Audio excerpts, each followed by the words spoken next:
Sanibonani, welcome back to my channel, you guys. Welcome back to yet another video. Ngiyabonga kakhulu for joining me. Ungakhohlwa subscribe, like, share video, you guys. That is absolutely free.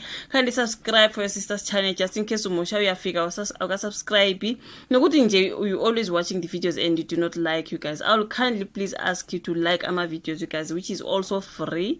If we book a video and you press like, that's it. No charges, no nothing. Just like the video and help us grow the channel. Okay, I'm coming back with an update, you guys. Makuzodabeni kangizwe mchunu. Remember ukuthi ungizwe mchunu kusebhaniwe lapha when it comes to ekusebenzisena amabhanoyi akwa fly safe. Nganitshela ngathi mina ngizothi fly safe because they don't know how you pronounce it. It is fly safe. They will fly sa whatever. Nangithi fly safe. Okay, phela kunabaqondisi ukuze njalo bezoqondisa bethi ayi le ntombazana ukhuluma kanjani. But it says fly safe, right? Okay, but anyways, you guys, esikhulumile ngongizwe lapha ukuthi emva kwale behavior yakhe endizeni aka fly safe whatever esuka ke Cape Town beza ke eThekwini kwaba nemcimbinyana wake bathi kuba nawo lapha bebhiyoza bejuquza besenzeni lapha endizeni. But according to ungizwe, you guys, ukuthi indiza yayimile. Okay, angazi bafethu kwathiwa ke hayi bebekhuzwa lapha besenza umsindo angazi bona bathi kona no bona ke indiza yayimile ke umsindo bawenza indiza seyimile. But according to when you see there kunama flight attendants were trying to speak to ingizwe elokuthi bayede nethimba like bebaningi nje lapha kunomsindo yana. If you can watch the clip into ekanjalo sesikhulumile ngaloko sadlula ke safika odabeni ke lokuthi laphana abaka fly safe basa decide ukuthi benze njani ngongizwe. Sakhuluma ngaloko sadlula safika kodabeni lokuthi kuthiwa hayi sebemisile kungizwe usemisi kungizwe ke kusebenzisana amabhanoyi aka fly safe ukuthi usebhaniwe abasamfuni nje bathi you are no longer using our bhanoyis because ibehavior yakho ayivumelekile udisturb abanye abantu endizeni into ekanjalo and ungizwe wangavuma. Kukhona ke ukuthiwe ubani lwana othiwe ukhulumela ke ithimba lamabhinqa something like that, you guys. Ningiqondise ke lwana ungizwe ade sithi ukhuluma ukuxolisana. I think kunegama elinye lingathi ngizolibhala on my screen because sengiye ngalukhohlwa njalo, guys. Uthe mayixolisile ngesenzo sabo ngizwe wabe wathi uxolisana lona. Uxolisana lona futhi ubevele ngekho nje laphana, you guys. Wazwakala ungizweni ngathi akafuni ukuxolisa kodwa bakhona kade bexolisile ke when it comes to that particular behavior. Okay, so manje ke, you guys, ungizwe ke sezwile ukuthi usebhaniwe kuthiwa hayi uvele ke nje wabasabisa ngokususa uthuthuva ke ngokuvala kwakhe lapha nebhanoyini. Ngibona kunodaba balibhalile again. But ungizwe usabiseke ngokususa uthuthuva ke ngokuvala kwakhe emabhanoyini aka fly safe. Ayi akazi bafethu njengoba sebembhanile kusho ukena useyabangenela uthi bona abaxolise ngoba yena ke lezi akenzanga phutha yena nje akayibona inkinga yenzile, kumele bona baxolise ngendlela abamphathe ngayo lapha. So angazi ukuthi kuseke ngokunye ke kungizwe mchunu ngesikhathi ke sethola incwadi enkampani iFly Safe ebimdonsa ke ngendlebe ukuba angaphinda ubeke kwakho umconde emabhanoyini ebhanoyini ke emabhanoyini elingaphansi kwale nkampani. So ungizwe kuqinisekile ukuthi ke le nkampani imthumelele incwadi ebimazisa ngayo ukuthi ke ayisamdingi kunoma yiliphi ibhanoyi la kwaFly Safe emva ke kodla mbhedu alisuse kwelinye lamabhanoyi ale nkampani. Sorry, guys. So ungizibonakala ke video sabalela lapha nezinkundleni zokuxhumana ehobisa futhi ekhuzisa izaga ayibuya nabe emcimbini wamabhinqa owawusenyuvesi eCape Peninsula lapha ngase Cape Town.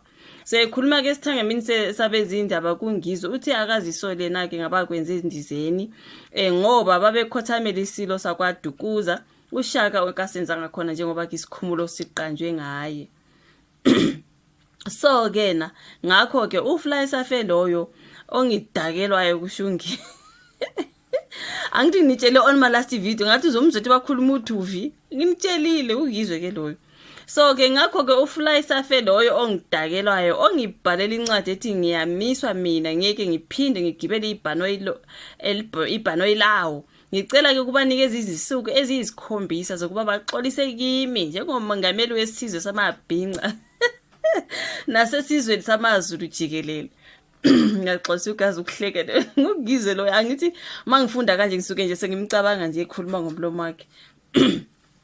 I'm sorry, you guys, ngiyakhanya nokukhanya. Okay, kuthi uthe ngicela kubanikeza izinsuku eziyisikhombisa sokuba baxolise kimi ke njengomengameli wesizwe samabhinqa nasesizweni samaZulu jikelele.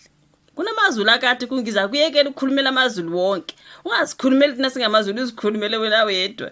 Nanguke la uthi isizwe samabhinca nesizwe samazulu jikelele, angazi nithini-ke nina amazulu nyobe uyalikhulumela nangungiza ukuthi-ke ithi indiza seyimile, ukuthi ithe indiza seyimile, seyihleli phansi ngesikhathi sokuthathwa kwezikhwama, sasukuma, sakhuza izaka, sakhuza uBayede, sacula iculo elithi Bayede Nkosi wenkonyane kaNdaba kwanyakaza imkhonto.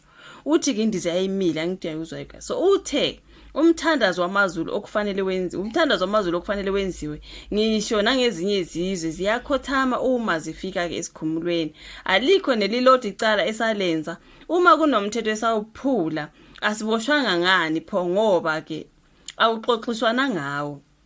Ungizwe uthe kunensizwa eyazi yathi icala labo ubumnyama, ukuba mnyama nje, ukuba umuntu omnyama. Uthe abaphathi balamabhanoyi abahambe eNingizimu Afrika futhi bangaphinde bagibelisa umuntu omnyama.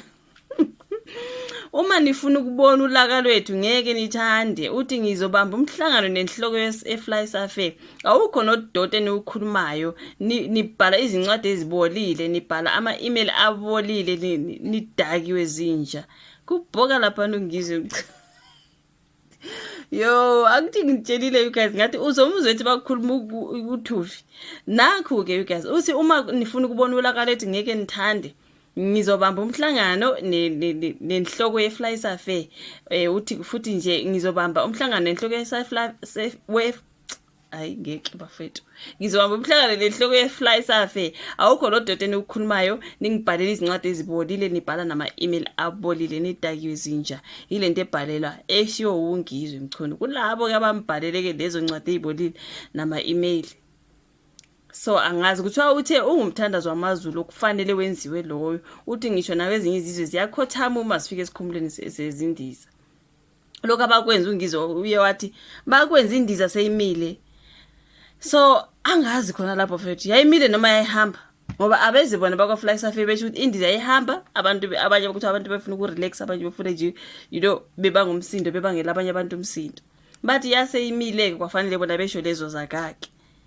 So angazi-ke khona lapho ukuthi yayisahamba ingakahlali phansi, ingakalendi, mhlambe noma yayisimile. Uthi yayisimile, abantu sebemile, sebelinde uthatha izikhwama zabo, basebona benza-ke lelo siko. Angazi isiko noma mhlambe nje into eyikanjalo you guys. So uthi icala labo nje kuba abantu abamnyama, ayikho lento yabantu baka-Fly Safair bayamdakela nje futhi nje kunezinja lapha nezikhulunyiwe. Hey, angazi bafethu, it is alleged because kubhalwe la.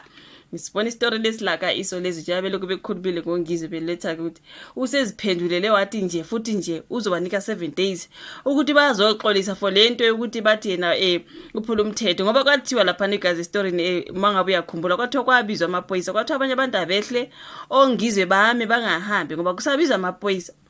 Balinda amaphoyisa kuNgizwe nethimba lakhe, abuye amaphoyisa babuye bakhulumisana nabo, abazange baboshwe. So usho kanjalo kuNgizwe uthi uma ngabe babephula umthetho kungani bengaboshwanga-ke lapho, ngoba yakwakhulunyiswana abasebeyakhululwa-ke. So abe-Fly Safair bona bathi uyaphazamisa, you are inconveniencing thina nje sikucela ukuthi nje ungasagibeli amabhanoya wethu akwa-Fly Safair. Ngisho nelilodwa nje laka-Fly Safair ungalisebenzisi. Uthi uNgizwe-ke bayamdakela abaxolise ngoba kube kulicala kwakumele beboshiwe, kodwa-ke ngoba kwakungenacala icala labo nje kuba abantu abamnyama. So angazi bafowethu yayimile indiza noma yayihamba, ababekhona bafakazi nkosana asazi uNgizwe nje ukuthi ngeke azaxolise, ngeke bayamdakela nje. Angazi your thoughts in the comment section. We like i-video, subscribe, share. Mina nje angazi lutho, ngilethele udaba senizophawula nina nisho ukuthi nicabangani. Thank you so much ukuthi uyibuke le video, ulike, usubscribe, ushare till we meet again on my next one. Bye.